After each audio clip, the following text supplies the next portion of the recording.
I think you have a social duty to get involved in giving back a bit when you reach a certain point of wealth, status or ability, which is why a lot of people do it.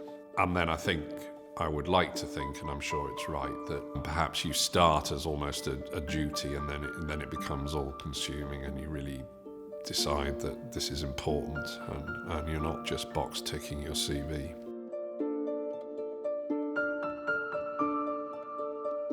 The Sovereign Art Foundation came into being in 2003, and so the idea had been fermenting for at least a couple of years before then. I'm really interested in art. Is there a way to combine art and charity? And there was no obvious way, apart from there was the usual thing where try and get artists to donate a piece, sell it for your chosen charity, and there's a lot of that goes on, and I'm sure it's very worthy, and I know it can be very successful. And artists generally I find pretty generous in giving.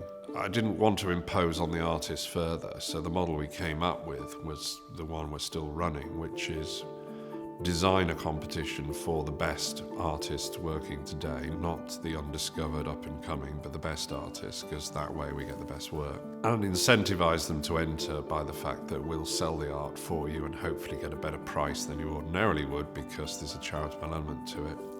Give them the same cut that they'd get from a gallery, 50%, and use the other 50% to help disadvantaged children using art as therapy and rehabilitation.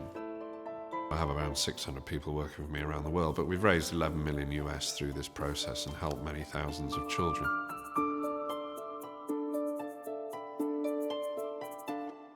We've funded one main project in Cynicville designed to assist children who had been the victims of sexual abuse.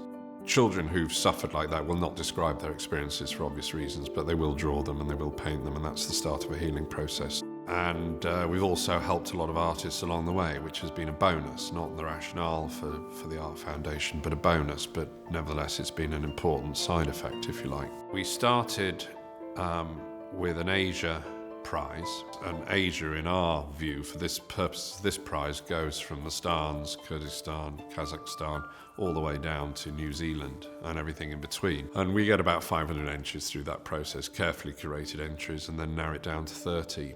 Using a unique but very simple system. We have a board of judges who are world-renowned art experts, and we just ask them to mark them off an internet image out of 7. Total up the scores, top 30 scores go through to the final.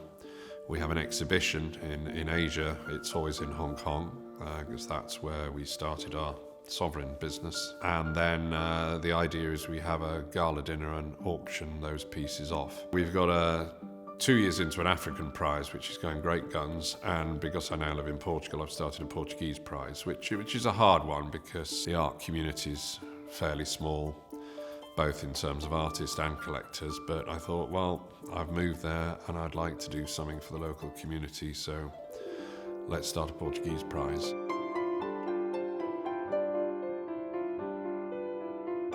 When you see the good that you can do, I think you'd have to be very, very hard-hearted not to get wrapped up in that. To raise the money we want, we have to have the world's best art prize, but my motivation has always been in the amount of money we can raise and the difference we can make in the community, particularly with kids who can't help themselves.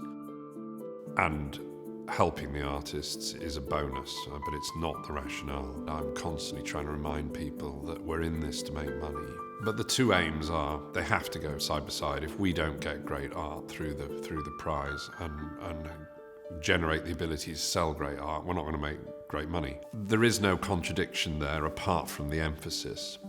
And certain things you might do to improve the prize don't make any sense from a money-raising point of view, so I veto those. So there's a slight tension, but I think that tension's been manageable and continues to be so. But if you looked at our model, I'm sure art purists would go, well, it'd be better if you did this rather than that. And I'd go, well, that might work for the art prize side, but it wouldn't work for the charity side, so we're not doing that. The rationale has always been the charity, not the art side.